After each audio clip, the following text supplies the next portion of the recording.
Alright, hello everyone. My name is Leah Williams, aka the Vibe Enthusiast. I am a public relations major, environmental studies, and sociology minor at Howard University, and we are going to talk a bit about cultural and environmental sustainability. This is Endora Guillame, and I'll just let you introduce yourself. Hi, my name is Endora Guillame. I'm a junior political science and Afro-American studies double major from Haiti by way of Florida. Yes, so Endora is gonna be like one of the global leaders of this world. She's gonna liberate Black people. Yes.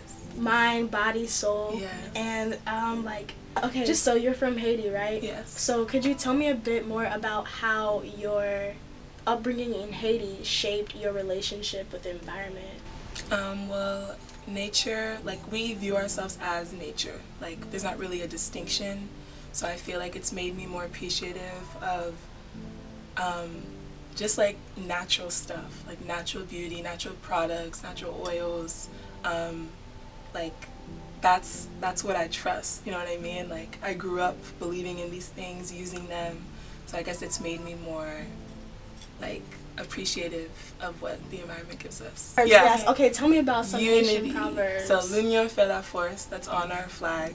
That means unity makes strength, specifically like Black unity, because Haiti's a Black country. We also say knowing where you come from, it helps you know where you're gonna go. So like knowing who you are, knowing that we're Africans, knowing that all we went through, that gives us the path for where we're gonna go. So there's ties to Africa, of course. We personify the sun. So like when the sun sets, we say the sun's sleeping. Like just a lot of natural elements just are in our language and in our phrases. Oh, so like the sun, the sun setting, like translated in Creole is soleil couché. So like the sun sleeping. You say, oh, I'll see you after the sun sleeps. Like the sun's not personified, but like like it's like a living organism, yes. And it's a part of yes. like our lives. Like it needs sleep just like we need sleep. Yes. Oh exactly. my gosh. Oh, you worded that well. Yes. Yeah. I feel like that's why I wanted to bring you on here and like speak to you, because like your culture is like it needs to be sustained, and like with imperialism, neo-colonialism, and like Americans going into like the Caribbean and Haiti specifically and trying to bring in these new ideals, and like I don't even think we have proverbs in the US, but bringing in these new beliefs to try to shift the mindset and the culture of your people, and how like that can like mess up like y'all's environment. Because like talk a little bit about Haiti, because you know what we see on the news. That's not what I see on your Instagram feed when you show me places. Haiti's paradise. Haiti's heaven to me. This America's the ghetto to me. Like America, you know. Okay, so pretty much on the news they only focus on the negative. Like here we have shootings every day, but we don't see that on the news. But in Haiti, especially because they're trying to push the narrative, like these were the first Black people to ever free themselves, so we need to set an example to make people see, like, okay, don't do what Haiti did. Don't free yourself. Don't be a rebel country, a revolutionary country, because you'll be poor. That's what they're trying to make it seem like. The only country that ever did this, we're gonna put them in a bad place so people don't follow in their footsteps. Right. You know what I mean? So that's why they push us on the news. The guns, the gangs, blah, blah, blah, but that's not the majority of the life for most Haitians. Like, that's in Port-au-Prince, that's in the city, and it's still, like, a very small percentage. Like, we have more shootings here every day. Right. So, Haiti is, like, Haitian people are I don't want to say the best people, because we're all amazing. Africans are all amazing, but, like, wow, like, so alive, so happy. Like, my dad's family is from Plaisance, and these people are technically living in extreme poverty. They make less than $1 a day. Happier than anyone I've ever met here. Like dancing, spirited, just alive. Like I couldn't even explain it. But like they're social. They're always willing to help. They'll have food. They always offer to share their food with you, even if they only have a little bit of food. They'll never just eat in front of you without offering you food. Like it's a very communal-based society. Spiritual practices, connected to nature, connected to the earth. Like even the kids can name you every herb they know how to grow rice, coffee, like they can plant their own stuff. So it's very like nature oriented African society, because the way Haitians live, that's African. Like it's a very African way of life. That's how you know like we're Africans. Like yeah. Okay. Yeah, I was actually like reading this book about like some African folk tales, and they speak about like the different gods and goddesses, and they speak about how like Africans like connect themselves to the land like physically, like by naming the land after like things that they do, and like just everything that you're saying, like I've read in that book. So I do believe like that's like the most beautiful part to me, like that we've kept that, you know what I mean, like the African, like we are African, like nothing can take that away from us. No amount of colonialism or anything can stop that. Like that's our way of life. That's who we are. That is true. And so like I'm pretty sure like in Plazas y'all don't have the word sustainability. No. But like everything that y'all do is sustainable. Yes. So like you'll never just use in Haiti, like you'll never just use a bag one time. You'll never just use a bottle one time. Like everything is reused until it can't be reused anymore. Yeah. Like water bottles will be used for oil, for gasoline. Everything is, nothing is just taken for granted. Like if something can be used multiple times, it will be used multiple times. There's no wasting of food. You know, America wastes 7 point something billion pounds of food every year. There's no wasting of food, like literally none. Whatever can be eaten, like I literally eat like an apple until there's like so it's the seeds. Literally. That's they real. Eat chicken, they eat the bone, they eat the ends of the bones. Not even just, they eat only the middle, only the hard part is left. Like nothing's wasted. People understand how like not like rare, but like how can I word this? Like they know that they can't always they won't always be able to have bottles or plastic bags or stuff, so they just save them and make the most of them. Like they put value to things. Everything has value, because it does. Like I feel like they know like the processes that it takes to create stuff, because like you guys like plant y'all's own food, you grow your own food, you see like what it takes to like have like the beginning of something all the way to the end. You know, like in America you just go to the store, pick without even knowing. Yeah. So it gives more value to it. They appreciate it more. They don't waste. There's no wasting. Because Americans have a lot, not even just Americans, Western world, you have so much that you just, let me just throw away this little half of the banana left, or, you know, just stuff that can be used. That hurts me. Yeah. Even like when it comes to like having food scraps and like not even being able to use them to like for compost. Yeah. To like grow more food, you know? Like we're not in the trash. The trash. Like what does that say about the people? Like, oh, we're just throwing away this good food. Yeah, that speaks a lot to the culture in the US. You did talk about like being from Haiti and like your experience in Haiti, but I want to talk more about like what you're learning now and how like that can be applied to our future in the US or the world, because like we have a global sustainability issue because of the Western world. I just want to like talk about a stat I learned today. The US produces 24% of global carbon emissions. Oof. Global. So and like that doesn't even surprise me. It surprises me. The part that surprises me is that like the fact that like we have produced 24% of global carbon emissions. We're like one of the youngest countries, nations in the world, and what we're doing is affecting like old nations. So like even though Africa is a continent, but like I was learning about like the Darfur conflicts, like there's a genocide going on right now there, and it's all because of like desert, like the land is becoming sterile because of like climate change. Wow. So like this land is becoming America's gonna be the last to feel it. Like it's always do you see that? Yeah.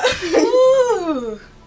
That makes me so mad. So like what are you learning now about speak about it. I'm learning first that there's so many alternatives. Like we never had to use plastic bags. We never had to use, like we've been using banana leaves to wrap stuff. I don't think I'm really learning this in these classes though. I'm just learning it in like where like American sustainability and like the conversations that we're having.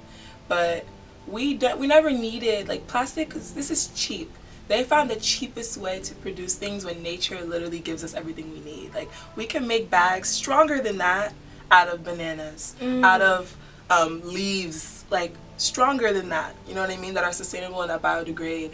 But companies wanted the cheapest option and the most toxic option and resorted to plastic. But it's not going to be hard for us to transition to sustainable products and materials. Like, what are you learning about, like, the history of, like, colonialism and how, like, that has, like, destroyed landscapes and how, like, we've, like, taken away people's culture? Well, we, because I'm an American. But not you. Me, you know? Yeah, don't say we. The government, like the never US. attach yourself to it. Yeah, the US. Have taken away people's culture, and, like, how do you think, like, that's impacted, like, our earth? Like, have you learned anything about it?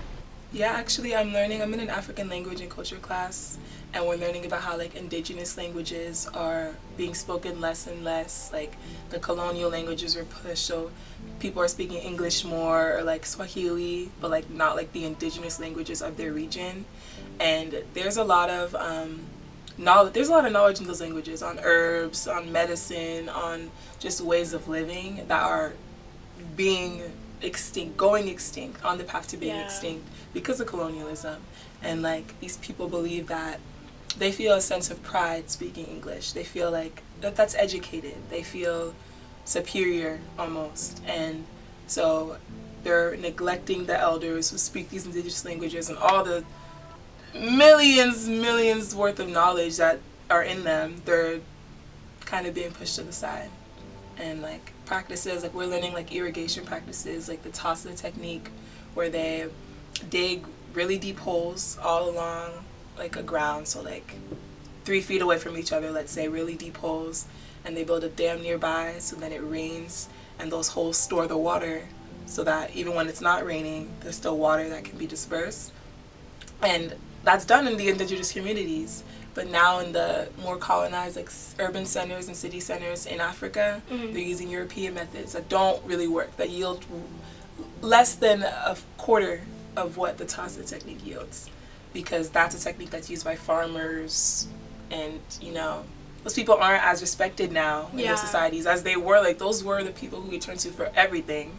But because colonization has convinced people that the Western way is the best way and everything, those are being used less than less. I was even recently learning about how the USDA, Department of Agriculture, would, like, go to, like, all these indigenous and, like, just, like, old world countries and, like, try to teach them new methods of farming and agriculture. Like, they know better than we know. And then they would be like, oh, after they adopt that way of agriculture, they have to keep on, like, buying the special tools, buying the GMO seeds, buying all these U.S. stuff. This Western U.S. stuff. Exactly. Yeah. And, like, they either can't afford it or it makes their land go sterile. Ooh.